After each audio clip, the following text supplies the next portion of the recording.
Aetherium is a cyberpunk RPG that takes place in a dystopian future, one where civilization is crumbling and people live in destitute poverty. Their only escape is the Aetherium, an alternate reality they plug into to escape their mundane, ordinary lives. You as the player are one of the few people able to hack and shape the world.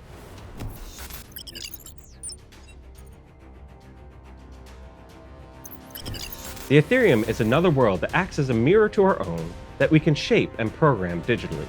There is so much to the Aetherium that we have yet to explore and fully understand. The more we bend the world to our will, the more it pushes back.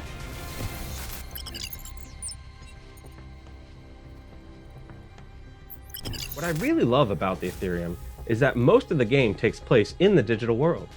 Because of that, everything is customizable. We have rules that encourage you to program your gear however you want. One of my favorite examples was a player that created a machine gun that shot lightning instead of bullets. Whatever you want to be, it can be. Your imagination is your weapon. And when you don't have the programs ready, you can hack the world itself. If you're being chased into an alleyway, you can create a door or a ladder to escape. There's nothing stopping you. This keeps everyone involved. There's not just one player hacking, it's the entire table.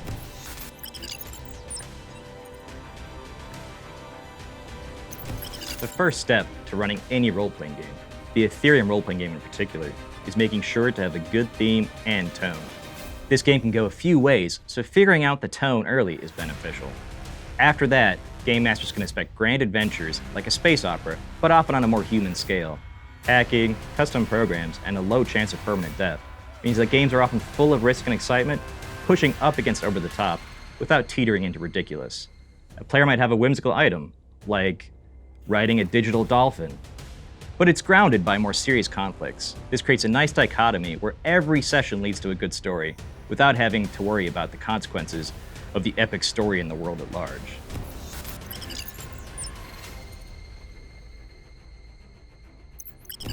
The Aetherium system uses a D10 dice pool. Whenever there's an obstacle to overcome, you collect a number of dice equal to your relevant stat. Any dice that show up as 7 or higher succeed. In more challenging situations, require more successes. At its core, it's as simple as that. There are very few exceptions and no math. When it's important to your character, you can gain a negative effect known as glitch, which allows you to temporarily exceed your character's normal limitations. On top of this system is hacking, which uses custom D12s. These D12s have special symbols on them. This allows you to focus on the effects of the hack rather than any math. Hacking itself modifies the world by creating and deleting programs on the fly. The only drawback of hacking is that it's temporary, and if you push it too hard, you can cause damage to both your virtual and your physical self.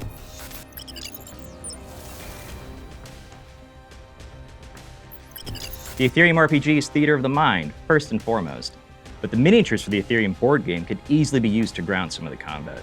There are dozens of miniatures available that can heighten the RPG experience. For those that want a more detailed combat with great visuals, well, we have our miniatures. And for those that want to play it more abstract, they're unnecessary. Choose how you want to play.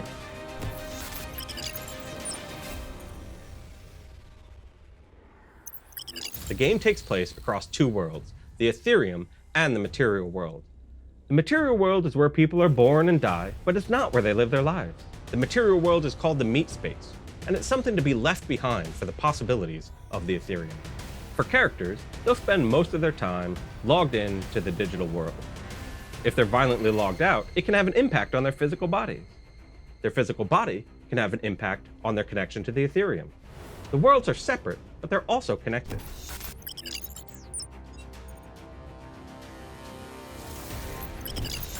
Aetherium gets out of the way so that players can enjoy the setting and its massive potential.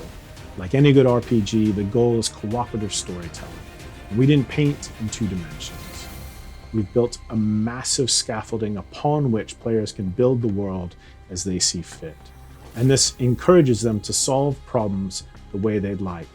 If you need a lobotomizer or a sonic pistol, you can hack those programs together on the fly.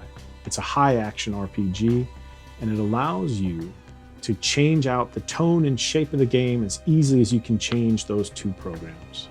It encourages you to take risks in ways that you might not commonly in an RPG, because the most common consequence of failure isn't necessarily character death, but simply logging out. Although, if you log out too many times, the consequences can be grave. Generally speaking, is that players get to bring what they like to the game itself, and Aetherium is no different. Aetherium RPG allows you to take that up to 11.